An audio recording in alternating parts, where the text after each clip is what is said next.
A top European environment official said Saturday the United States appeared to be softening its stance on the Paris Climate Accord, but the White House quickly pushed back. The remark came as environment ministers from some 30 countries gathered in Montreal seeking headway on the Paris Climate Accord, which President Donald Trump had pulled out of in June. At the summit, which was attended by a U.S. observer, the U.S. stated that they will not renegotiate the Paris Accord, but they will try to review the terms on which they could be engaged under this agreement. The European Union's top climate official Miguel Arias Cañete said there would be a meeting on the sidelines of next week's UN General Assembly with American representatives to assess what is the real U.S. position, noting it's a message which is quite different to the one we heard from President Trump in the past.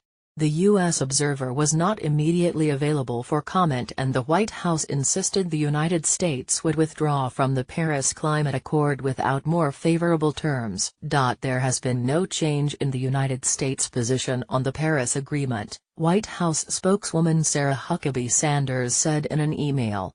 As the president has made abundantly clear, the United States is withdrawing unless we can re-enter on terms that are more favorable to our country, she said. Called by Canada, China and the European Union, the summit took place 30 years to the day after the signing of the Montreal Protocol on protecting the ozone layer, which Canada's environment minister hailed as a multilateral success story by governments, NGOs and ordinary citizens jointly tackling a major global threat. We committed to full implementation of the Paris Accord. Everyone agreed that the environment and the economy go together, they are linked.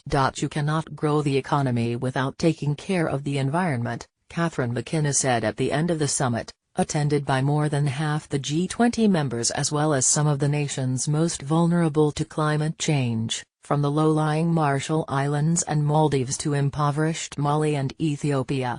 Changes are real. Extreme weather events are more frequent, more powerful and more distressful, she told the gathering, pointing at the devastation wrought by megastorms such as Harvey and Irma, which many climate scientists believe are boosted by global warming. Nearly 200 countries agreed in Paris in December 2015 to curb carbon dioxide emissions with the aim of limiting the rise in average global temperatures to 1.5 degrees Celsius by 2050. Compared to pre-industrial levels. When Trump decided in June to withdraw, Canada, China and the European Union immediately reaffirmed their respective commitments to the pact, which the Group of 20 declared irreversible the following month.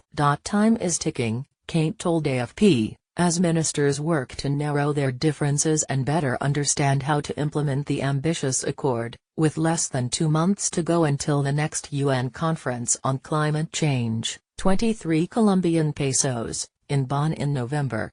We need a rulebook to be able to monitor and verify and compare emissions of all the parties and see how far we are towards the targets, Cañete said, with a goal of having those rules in place in time for the 24 Colombian pesos meeting in Katowice, Poland in late 2018. Key player China, the world's largest car market, brings to the table a potentially major advance in transportation after announcing its intention to ban gasoline and diesel-fueled cars, following decisions by France and Britain to outlaw their sale from 2040. The European Union, which is targeting a 40% cut to its emissions by 2030, will also shortly put forward a proposal to member states on slashing carbon emissions in the transportation sector. European Commission President Jean-Claude Juncker said this week. And Canada, as the world's 6th largest oil producer, insists it is committed to its international climate obligations, which it hopes to reach by massively investing in clean energy technologies.